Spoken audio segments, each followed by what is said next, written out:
avec nous. C'est vraiment un plaisir de travailler avec vous.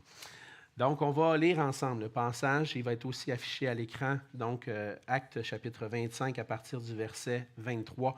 On continue le récit. Et la parole de Dieu dit, « Le lendemain, donc, Agrippa et Bérénice vinrent en grande pompe et entrèrent dans la salle d'audience avec les tribuns et les principaux de la ville. Sur l'ordre de Festus, Paul fut amené.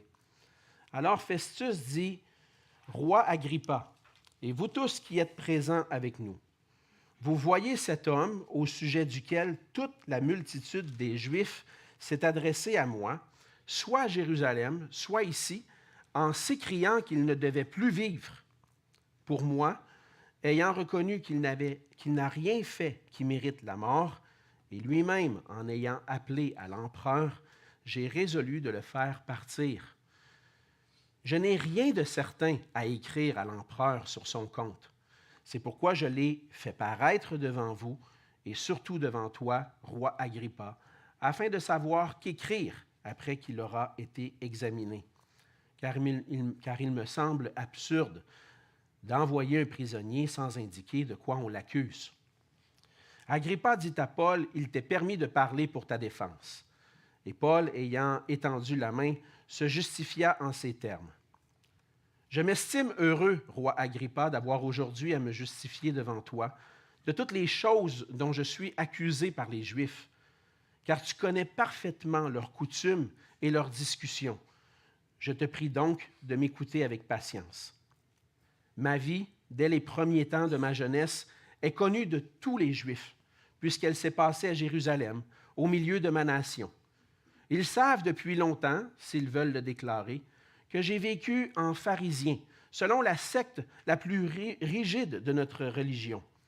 Et maintenant, je suis mis en jugement parce que j'espère l'accomplissement de la promesse que Dieu a faite à nos pères et à laquelle aspirent nos 12 tribus, qui servent Dieu continuellement nuit et jour.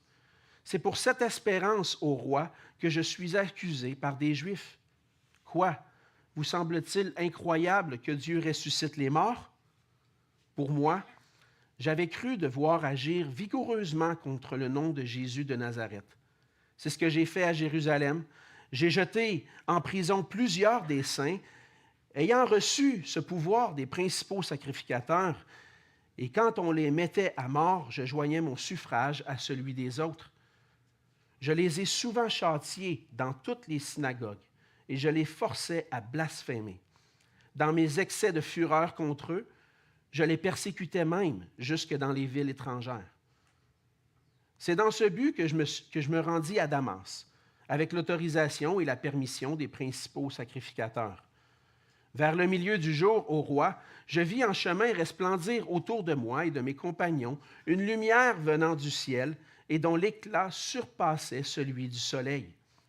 Nous tombâmes tous par terre, et j'entendis une voix qui me disait en langue hébraïque, « Saul, Saul, pourquoi me persécutes-tu? Il te serait dur de regimber contre les aiguillons. » Je répondis, « Qui es-tu, Seigneur? » Et le Seigneur dit, « Je suis Jésus que tu persécutes.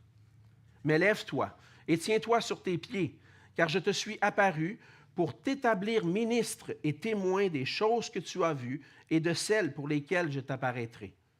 Je t'ai choisi du milieu de ce peuple et du milieu des païens vers qui je t'envoie, afin que tu leur ouvres les yeux, pour qu'ils passent des ténèbres à la lumière, de la puissance de Satan à Dieu, pour qu'ils reçoivent, par la foi en moi, le pardon des péchés et l'héritage avec les sanctifiés.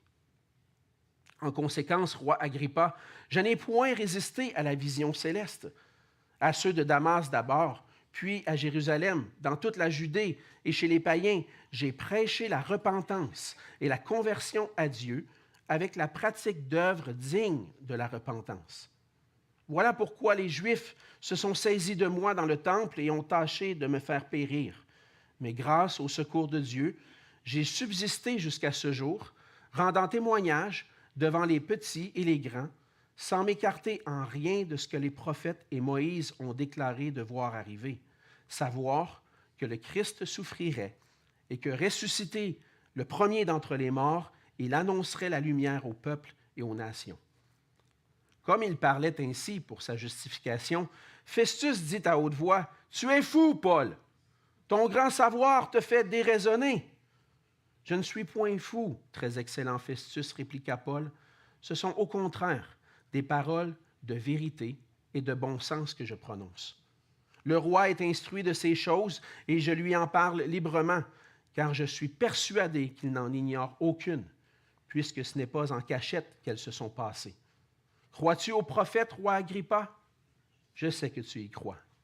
Et Agrippa dit à Paul, « Tu vas bientôt me persuader de devenir chrétien. » Paul répondit, « Que ce soit bientôt ou que ce soit tard, plaise à Dieu que non seulement toi, mais encore tous ceux qui m'écoutent aujourd'hui, vous deveniez tels que je suis, à l'exception de ces liens. » Le roi, le gouverneur, Bérénice et tous ceux qui étaient assis avec eux se levèrent, et en se retirant, ils se disaient les uns aux autres, « Cet homme n'a rien fait qui mérite la mort ou la prison. » Et Agrippa dit à Festus, « Cet homme aurait pu être relâché s'il n'en avait pas appelé à César. » On va terminer la lecture ici et dire un mot de prière. Seigneur notre Dieu, merci Seigneur pour cette parole que nous venons de lire et cette parole qui nous vient de toi. Oui Seigneur, tu as dirigé des hommes par le passé à mettre par écrit le témoignage des choses qu'ils avaient vues et entendues.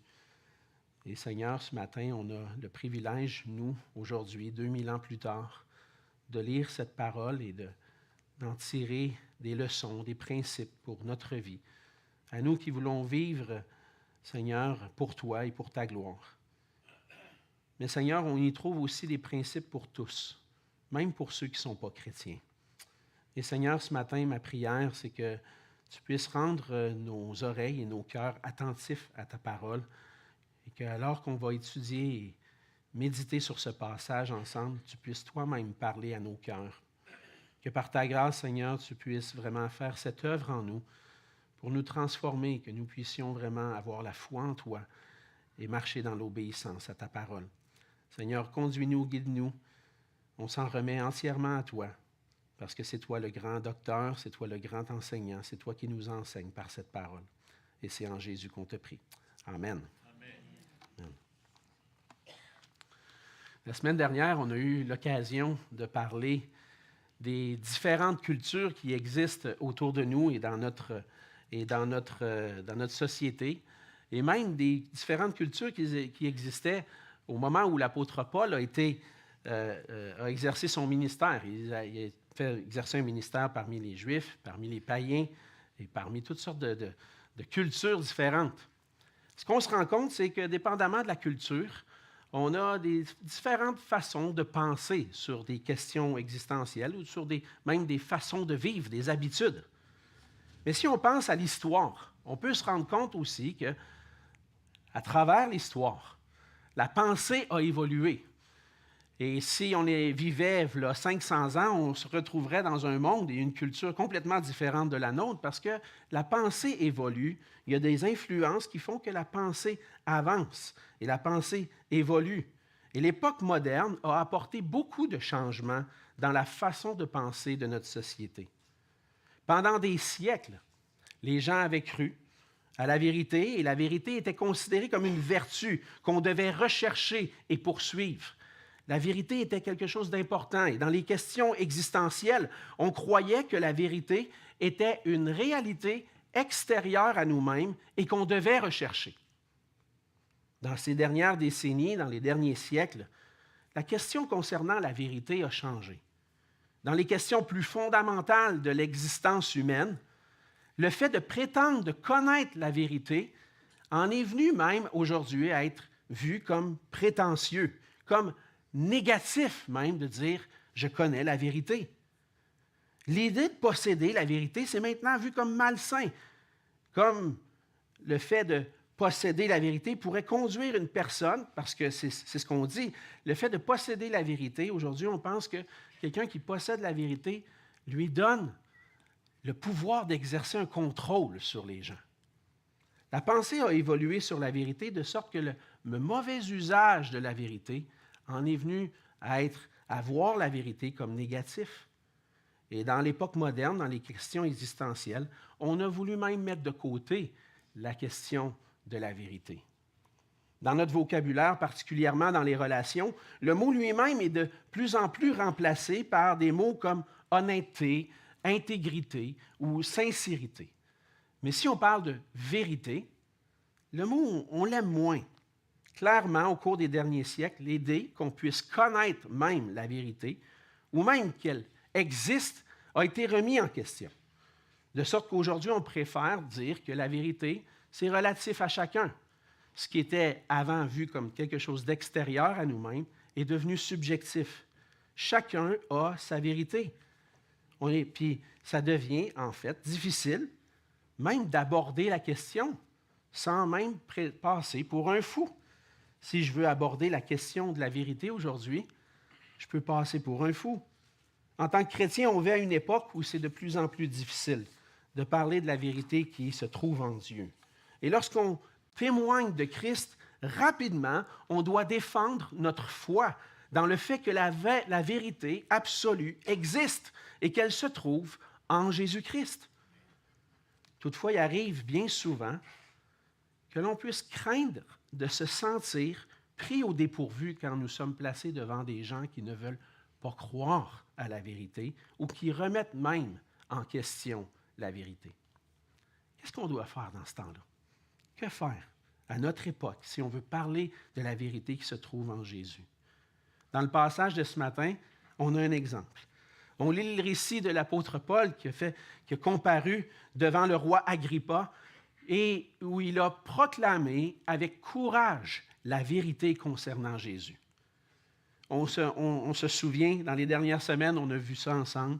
Après avoir été à Jérusalem sur la base de fausses accusations, l'apôtre Paul a été appelé à défendre sa foi en Jésus-Christ devant les autorités. Il a été appelé à défendre sa foi et son ministère. Et de Jérusalem, il a été conduit à Césarée, là où siégeait le gouverneur, pour comparaître premièrement devant le gouverneur Félix, qui n'a pas voulu se prononcer sur la cause de Paul, mais qui l'a laissé, comme on l'a vu, 2 ans en prison. Et après les 2 ans, un nouveau gouverneur, Festus, a été mis en place, a été placé au pouvoir et a dû se prononcer sur la cause de Paul, parce que les Juifs demandaient la mort de Paul. Et alors que Paul a comparu devant Festus, Festus en arrive à la conclusion que cet homme-là ne mérite pas la mort. Et là, il en a appelé à César et je dois l'envoyer à Rome. Mais qu'est-ce que je dois dire sur cet homme-là? C'est pour ça qu'il fait venir Agrippa. Le roi Agrippa va, dans un sens, pouvoir entendre, examiner la cause lui aussi et peut-être se prononcer sur la cause de Paul. Et encore une fois, devant Agrippa, Paul a l'occasion d'exposer la vérité concernant Jésus-Christ. Et encore une fois, dans ce récit, les dirigeants et tous ceux qui vont entendre Paul seront inévitablement appelés à répondre à la vérité concernant Jésus. On voit cette scène-là. Un homme qui défend la vérité et des gens qui doivent se positionner face à la vérité. Et au travers de ce passage, on va voir ensemble, par l'exemple de Paul, que puisque la parole de Christ nous appelle à la vérité, nous devons chercher à la connaître, à la croire, à l'annoncer et à la défendre. La parole de Christ nous appelle à connaître la vérité. C'est ce qu'on voit dans le passage. Le témoignage de Paul lui-même présente la vérité concernant sa situation, mais aussi concernant Jésus-Christ. Devant les accusations des Juifs qui demandent l'exécution, littéralement, de Paul à raison de sa foi en Jésus, Festus reconnaît qu'il n'y a rien. Il ne mérite pas la mort, cet homme-là. Et tout au long du récit, on voit que, comme Jésus, Paul a dû faire face à des fausses accusations. Il n'avait fait rien de mal, absolument rien. Cependant, le Seigneur le conduit dans cette situation-là et dans sa défense devant Festus, qui lui proposait d'être mené à Jérusalem pour être jugé à Jérusalem. Paul a décidé d'en appeler à l'empereur. Et avant de l'envoyer à l'empereur, Festus cherche à savoir de quoi je vais l'accuser, de quoi on va l'accuser s'il n'a rien fait de mal. Et devant le roi Agrippa, Paul est appelé à parler à nouveau pour sa défense, mais la pomme ne tombe jamais bien loin de l'arbre. Lorsqu'on doit défendre en tant que chrétien ce qu'on croit et notre ministère, parfois, c'est jamais bien loin le témoignage concernant Jésus-Christ. On ne peut pas séparer le serviteur de son Seigneur, parce que tout ce que Paul a fait, il l'a fait par obéissance à Jésus-Christ. Paul a fait connaître la vérité en racontant comment il en est venu lui-même à croire en Jésus, comment il en est venu lui-même à connaître la vérité. Et c'est ce qu'on voit dans le cœur de ce passage-là, c'est le témoignage de Paul. Et à travers de son témoignage, Paul parle de sa vie avant de connaître Jésus, comment il a rencontré Jésus et ce qu'il est maintenant devenu grâce à Jésus. Il y a 3 sections dans son témoignage et je pense que c'est un bel exemple pour nous si on veut témoigner de Jésus, de ce que Jésus a fait dans notre vie. Quelle était ma vie avant de le connaître? Comment est-ce que je l'ai rencontré? Et comment ma vie a changé? On voit dans le texte que Paul raconte au début de sa vie, il était un juif. Il a été élevé en tant que juif. Il était même un pharisien dévoué. Il le mentionne. Il dit, j'étais un juif, pharisien, élevé dans la secte la plus rigide de notre religion. J'étais un homme qui connaissait Dieu, qui connaissait la loi, qui connaissait les choses qui concernent notre religion. Et comme tous les Juifs, il le dit lui-même, il avait l'espérance de l'accomplissement des promesses faites aux ancêtres. Le Seigneur avait fait plein de promesses, plusieurs promesses qu'on voit dans l'Ancien Testament. Et l'Ancien Testament annonçait la venue de Jésus-Christ. Et dans l'Ancien Testament, il y a des promesses qui ont été faites, et puis les Juifs attendaient la venue du Messie et l'accomplissement des promesses. Et il dit, je m'identifiais à ça, j'ai été élevé dans ça, et j'attendais l'accomplissement des promesses. Il attendait la résurrection de la vie éternelle pour être avec Dieu pour toujours. Il attendait la venue du Messie, du Sauveur qui allait délivrer Israël. Pourtant, même dans le fait qu'il était cet homme qui attendait la réalisation de la promesse de Dieu, Paul n'avait pas cru que Jésus était le Messie. Et il persécutait ceux qui croyaient en lui. Il était en quelque sorte endurci par rapport au témoignage concernant Jésus. Et il ne le reconnaissait pas comme le Messie. Mais à un certain moment donné, alors que Paul était en train de persécuter les chrétiens, Paul raconte lui-même, à partir du verset 12, il s'en allait à Damas avec la permission des principaux sacrificateurs pour persécuter les chrétiens. Qu'est-ce qui s'est passé? Au milieu du jour, j'ai vu en chemin resplendir autour de moi et de mes compagnons une lumière venant du ciel et dont l'éclat surpassait celle du soleil. Paul a été arrêté sur sa route allant à Damas, mais sur le chemin de sa vie aussi. Paul a fait la rencontre de Jésus-Christ. Et c'est là qu'il a réellement connu la vérité concernant Jésus. Il a vu lui-même Jésus ressuscité qui lui disait « Pourquoi est-ce que tu me persécutes? » Et là, Paul n'a pas eu le choix. Il en avait entendu parler, mais il n'avait pas encore cru. Mais là, il a réalisé que tout ce qu'on racontait concernant Jésus était vrai. Il attendait la résurrection, la vie éternelle, et Jésus était venu pour donner la vie éternelle. Évidemment, sa rencontre avec Jésus a transformé sa vie. C'est ce que le Seigneur fait lorsqu'il vient à notre rencontre. Il transforme notre vie complètement. Et connaissant la vérité maintenant sur Jésus, il n'y a pas eu d'autre choix que de se repentir et de croire en lui. Il a vu réellement Jésus-Christ. Et après, par la suite, en plus que le Seigneur lui est apparu, le Seigneur lui dit « Lève-toi parce que je vais faire de toi un témoin au milieu du peuple des Juifs, mais aussi parmi les païens. » Donc, en même temps que Paul a rencontré Jésus sur sa route, Jésus lui a donné un mandat. Et c'est ce que Paul a fait. Et en tant que ministre de l'Évangile, c'est ce qu'il raconte dans son plaidoyer. J'ai juste fait connaître la vérité, ce qui s'est passé dans ma vie. J'ai rencontré Jésus-Christ et j'ai compris que tout ce qu'il me disait sur lui avant, c'est vrai.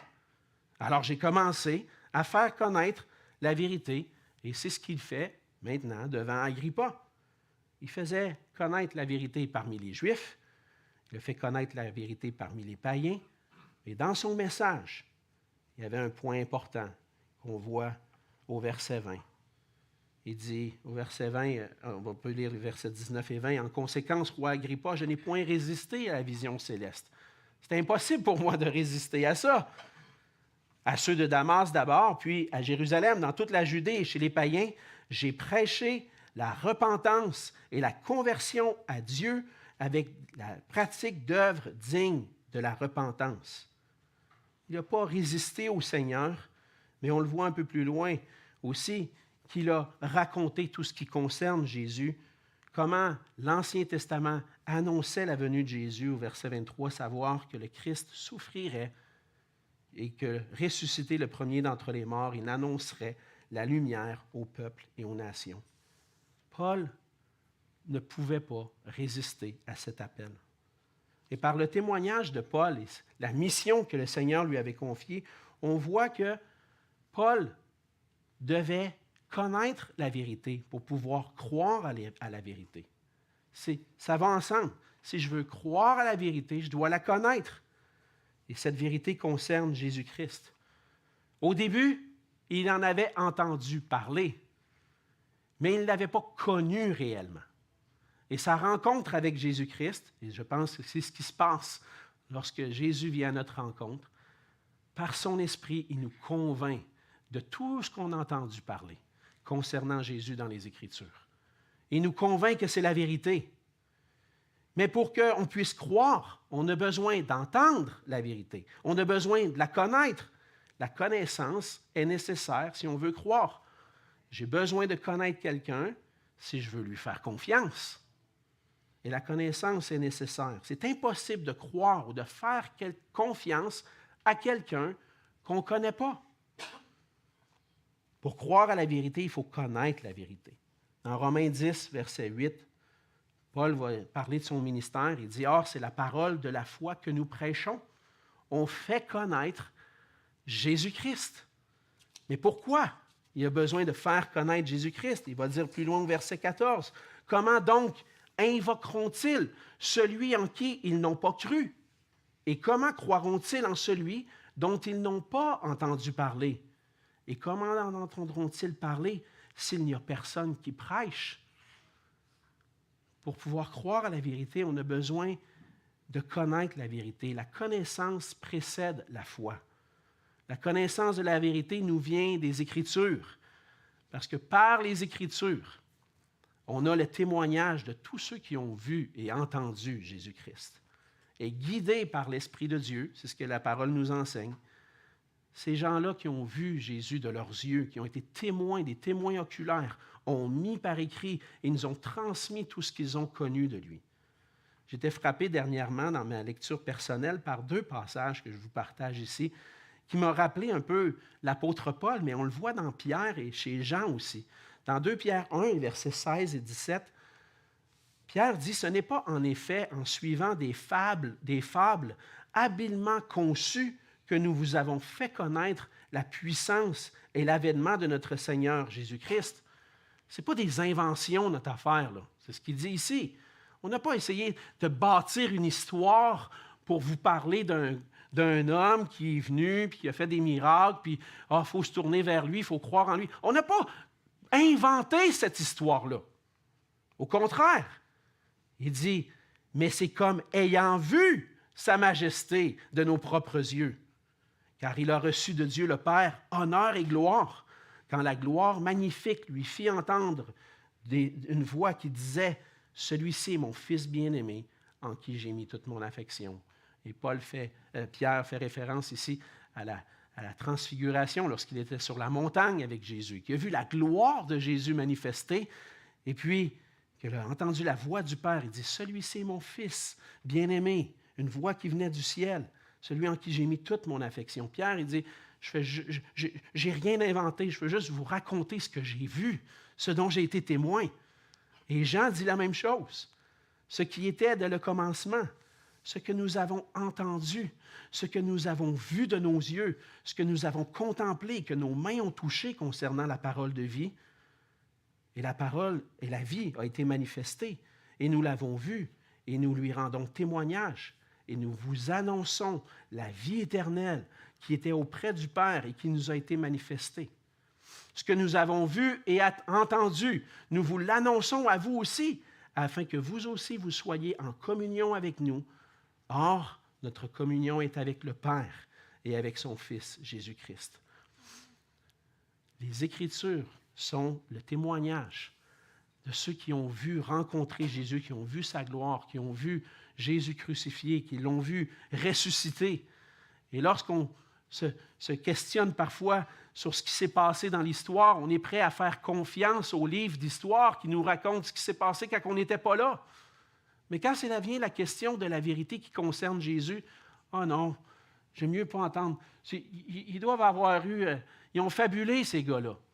Ils sont fous, comme va dire Agrippa à Paul. Ton savoir t'a fait déraisonner. Mais ces gens-là n'étaient pas fous. Ils ont vu Jésus. Ils ont vu sa gloire. Et tout ce qu'ils font, c'est nous l'apporter. Et par le Saint-Esprit, à cause de ce qu'ils ont mis par écrit, on peut connaître, nous, la vérité. Et c'est ce que le Seigneur veut pour nous. Il veut qu'on cherche à connaître cette vérité. Et de nos jours, si les gens veulent remettre en question même l'idée d'une vérité absolue, quoi qu'il en soit, notre monde fonctionne sur la base de faits véridiques et vérifiables. Quand tu construis un gratte-ciel, tu as besoin des connaissances en résistance des matériaux si tu veux que ta tour tienne debout. Et ces connaissances-là sont vraies. Et on s'appuie sur des faits vérifiés pour bâtir une tour et dire on a confiance que cette tour-là va rester debout. Notre monde fonctionne avec des vérités. Je peux faire confiance à personne si tout le monde me ment. On fonctionne avec la vérité. Et la même chose se produit en ce qui concerne Jésus. On doit se prononcer. Il est le Christ, il est le Seigneur, il est le Fils de Dieu, ou il n'est pas le Christ, il n'est pas le Seigneur, il n'est pas le Fils de Dieu. C'est une option qui est devant nous. Qui est-il? Il est ressuscité ou il n'est pas ressuscité? Il y a une vérité dans ces deux options-là. C'est quoi la vérité? Et on peut remettre en question l'importance de ces questions-là, mais ça n'empêche pas qu'on doit tous prendre position. Et c'est pour ça qu'on a le témoignage des Écritures. Les Écritures nous font connaître la vérité et elles nous appellent à croire la vérité. C'est ce qu'on voit deuxièmement dans le passage. Lorsque Paul a rencontré Jésus-Christ, il a été placé devant la vérité qui concerne Jésus. Il a été placé devant la question, est-ce que Jésus, cet homme-là qui est venu, est vraiment le Christ, le Messie que les promesses de Dieu annonçaient? Est-ce qu'il est vraiment ressuscité? Il a été placé devant cette question-là, mais lorsqu'il l'a vu, Jésus, il n'a pas eu le choix de croire. Il n'a pas eu le choix de constater que Jésus est vraiment le Christ, le Seigneur. Et Jésus l'a mandaté à être un ministre, un témoin devant le peuple et les nations, et sa vie a été complètement transformée. La foi en Jésus a amené Paul à la repentance, à la foi et à l'obéissance. Je pense que c'est tout ce que ça l'englobe de dire de croire en Jésus. Premièrement, Paul l'annonçait lui-même, comme on l'a vu au verset 20, il dit « J'ai prêché la repentance et la conversion à Dieu avec la pratique d'œuvres dignes de la repentance. » S'il le prêchait, c'est parce qu'il l'avait vécu lui-même. Et son message manifestait que la repentance, la foi et l'obéissance sont nécessaires pour le salut. Ce sont les éléments essentiels. Premièrement, qu'est-ce que c'est la repentance? Quand Paul dit « Je prêchais la repentance et la conversion à Dieu », la repentance signifie carrément un changement de direction. Paul s'en allait à Damas pour persécuter des chrétiens. Il a rencontré Jésus qui dit « Pourquoi tu me persécutes? » ça a changé de direction, sa vie. Il a continué d'aller à Damas, mais pas pour les mêmes raisons. Sa vie a changé. Et même sa vie a complètement changé, comme on va le voir dans un autre passage. Mais notre vie nécessite, devant Dieu, un changement de direction. Parce que par nature, on est tous des pécheurs. Et la Bible va nous comparer à des brebis errantes qui cherchent leur propre voie. En d'autres mots, ce que ça veut dire, c'est que je n'ai pas besoin de Dieu, moi, dans ma vie. Je peux vivre ma vie sans lui. Je n'ai pas besoin de Dieu. Et c'est ce qu'on est, naturellement. On a tous été là à un certain moment dans notre vie. On a tous été à ce moment-là où on disait, « Moi, Dieu, je n'ai pas besoin de lui. Je vais vivre ma vie comme je veux. » Et c'est ce qu'on est par nature, des pécheurs rebelles à Dieu, qui ne veulent pas avoir cette communion avec Dieu, qui ne veulent pas avoir de Dieu qui guide et qui dirige leur vie. Comme Paul, il suivait sa propre voie sans Jésus-Christ, pensant bien faire. Mais en réalité, il était totalement opposé à Dieu. Il pensait bien faire, mais il était opposé à Dieu. Et puisqu'on est naturellement nous-mêmes opposés à Dieu, la repentance et la conversion à Dieu, ça signifie qu'on doit se détourner de notre vie opposée à Dieu pour se tourner vers lui et être pour lui. Se détourner de notre vie de péché sans Dieu pour nous tourner vers lui et recevoir le pardon. C'est ça la repentance. C'est un changement de direction. On pourrait même dire un 180 degrés. Je m'en allais dans une direction, j'ai changé de côté. Et la foi est par lequel, est le moyen par lequel on reçoit le salut qui nous est offert en Jésus-Christ. On a besoin de la repentance, mais on a besoin de se tourner vers Dieu, de faire confiance à Dieu. On peut croire ce qu'on a enseigné dans plusieurs religions, ce qu'on enseigne dans plusieurs religions, qu'on va être jugé sur la base de nos mérites. On va être jugé sur la base du bien que j'ai fait sur la terre. J'ai fait assez de bien que je vais pouvoir me arranger ça avec Dieu rendu à la fin. Je ne suis pas un mauvais gars, dans le fond, ou je ne suis pas une mauvaise femme. J'ai quand même fait du bien autour de moi, puis je vais m'arranger avec Dieu à la fin. J'en ai assez fait pour combler, puis qu'il m'accepte, dans le fond.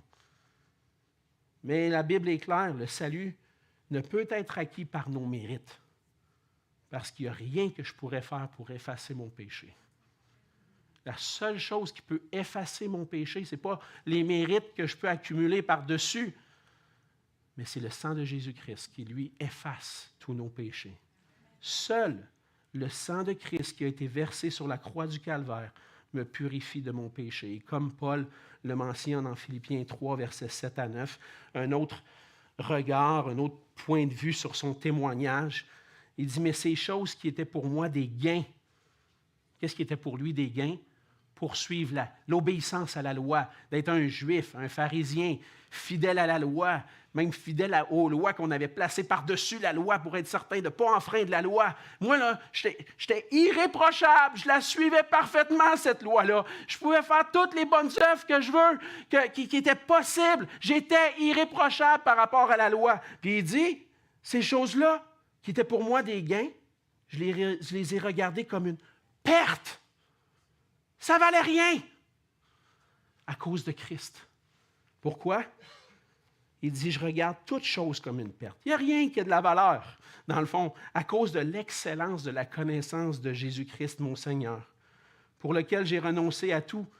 Je regarde toutes ces choses-là, en quoi je plaçais ma confiance, je les regarde comme de la boue, afin de gagner Christ et d'être trouvé en lui, non avec ma justice, celle qui vient de la loi, mais avec celle qui s'obtient par la foi en Jésus-Christ, la justice qui vient de Dieu par la foi. Je ne m'appuie pas sur mes mérites, ça ne vaut rien. C'est comme de la boue par rapport à ce qui est excellent en Jésus-Christ, son sang versé pour moi à la croix. Et je place ma foi en lui pour recevoir le pardon de mes péchés. C'est en croyant, en plaçant notre confiance, non sur nos propres mérites, mais en Jésus-Christ, qu'on peut avoir le pardon. Et ce que ça montre, c'est que la repentance amène à la conversion, à la foi en Jésus, mais la repentance et la foi mènent aussi à l'obéissance, la pratique d'œuvres dignes de la repentance. La vraie foi produit l'obéissance dans ma vie. L'obéissance, c'est de faire des œuvres dignes de la repentance. Mes œuvres ne servent pas à gagner mon salut, mais elles démontrent que j'ai eu la foi en Jésus-Christ. Si je dis que je crois en Jésus, puis que Jésus est mon maître, puis je continue de vivre comme avant, c'est incohérent ton affaire, mon homme. Si tu dis que Jésus est Seigneur, tu vas produire des œuvres qui sont dignes de la repentance, dignes d'un serviteur de Jésus. Et comme le dit Jacques dans son épître, ça ne suffit pas de dire « j'ai la foi », mais il faut la démontrer par nos œuvres. La foi produit un changement qui nous amène à l'obéissance et à se soumettre à Jésus-Christ. Et croire en Jésus-Christ, je dis ça pour chacun de nous, implique de chercher à grandir dans notre foi dans le but de lui obéir. Si je déclare avoir cru en Jésus, ma foi doit continuer de grandir. Si j'ai fait confiance à Jésus pour mon salut, je dois apprendre à lui faire confiance pour le reste de ma vie. Ce n'est pas juste un moment dans ma vie, j'ai eu confiance en Jésus, puis là, je suis correct, je m'en vais au ciel. Non, j'ai mis ma confiance en Jésus, et dans les bons comme dans les mauvais jours maintenant, je place ma confiance en lui pour être avec moi, me secourir quand j'en ai besoin. Je m'appuie sur lui en toutes choses. Et j'ai besoin de grandir dans ma foi. Croire en Jésus, ça signifie de croire chaque jour, mais c'est dans le but d'obéir. Le péché vient lorsqu'on décide de faire confiance à autre chose qu'à Dieu. Je fais confiance à mes propres moyens pour satisfaire les désirs de mon cœur. Quand mon cœur désire quelque chose, désir est peut-être insatisfait, on peut désirer d'avoir des richesses, désirer d'avoir une belle vie, du succès.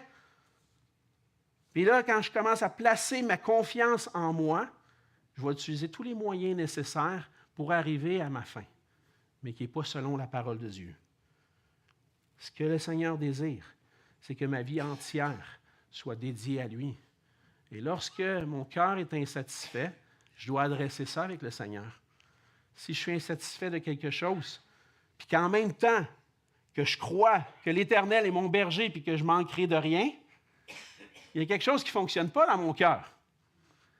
Quand je vois de l'insatisfaction dans mon cœur, ça m'amène au Seigneur. Et à dire, Seigneur, il y a quelque chose qui se passe dans mon cœur qui fait en sorte que je ne te désire pas. Puis je désire autre chose que toi.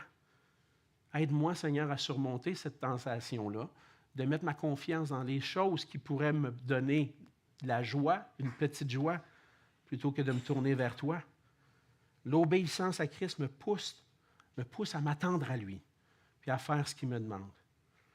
Aimer Dieu, aimer mon prochain. Je marche dans l'obéissance. Et si nous sommes sauvés, si on s'est repenti, si on a cru, on a été transformés, puis on obéit au Seigneur. Et maintenant, on va terminer avec ça, que croire la vérité nous conduit à obéir au Seigneur afin d'annoncer et de défendre la vérité. Paul avait été appelé par le Seigneur Jésus et il voulait que tous puissent connaître la vérité et croire la vérité qui concerne Jésus-Christ. Et Paul s'est mis à faire connaître l'Évangile. Lui qui était opposé à l'Évangile, sa vie a changé. Maintenant, il a fait connaître, puis il dit, il s'opposait à ceux qui croyaient en Jésus. Maintenant, il croit en Jésus, puis il invite les gens à croire en lui.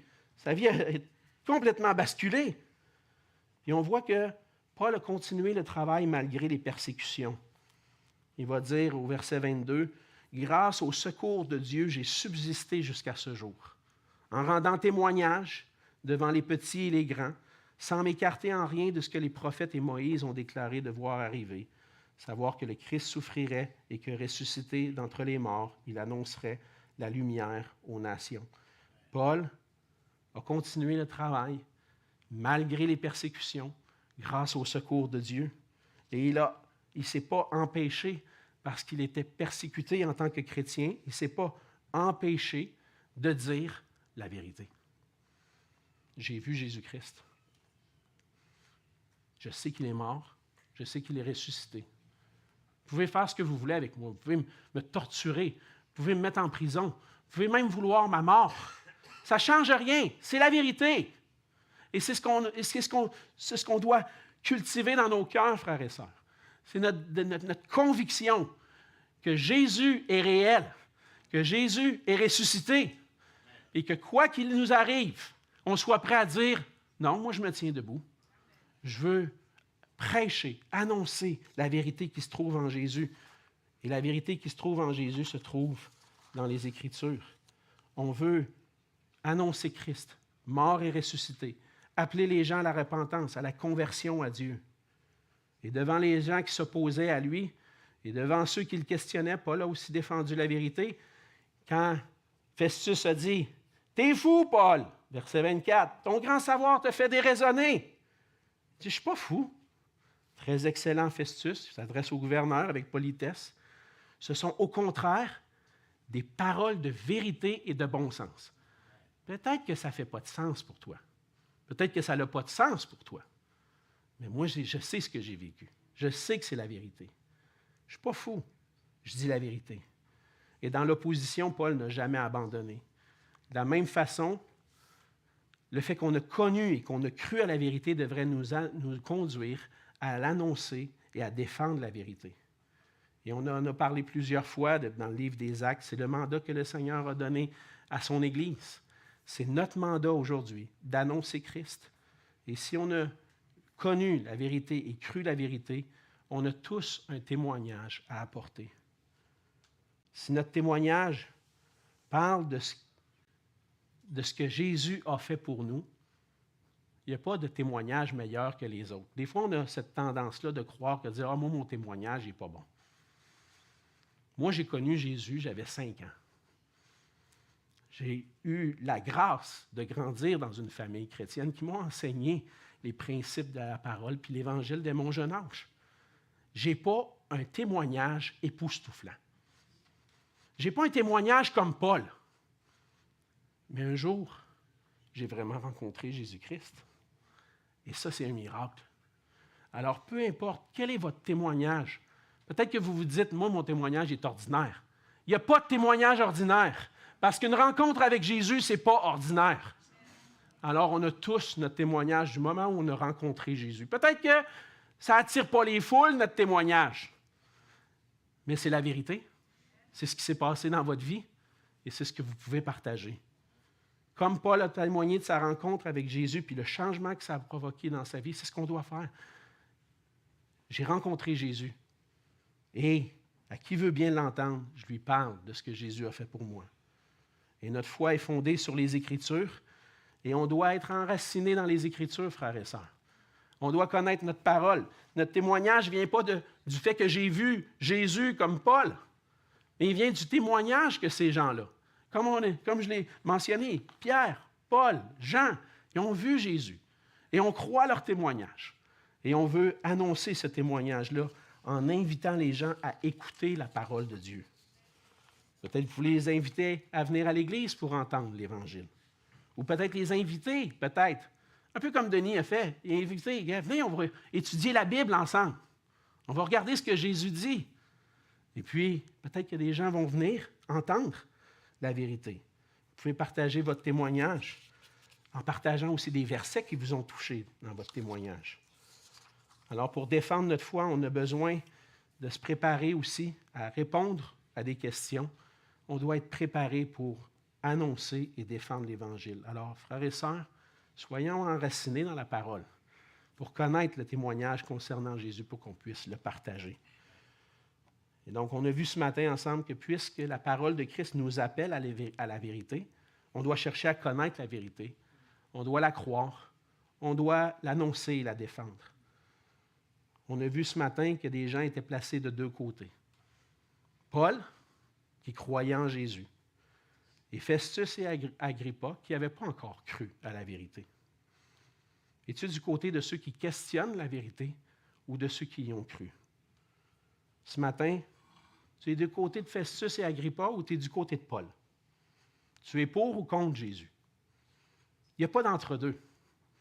Si tu crois à la vérité, tu es avec Jésus. Si tu ne crois pas, tu n'es pas avec Jésus. Si tu es de ceux qui ne croient pas à la vérité, la parole t'appelle à la vérité. La vérité qui se trouve en Jésus pour croire et être sauvé. Mais si tu es de ceux qui croient déjà en Jésus, le Seigneur t'appelle maintenant à obéir à sa parole, à annoncer et à défendre la vérité. De quel côté es-tu?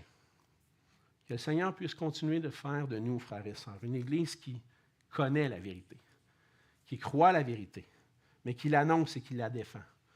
Parce que je crois que la vérité peut transformer notre génération et conduire plusieurs à Christ.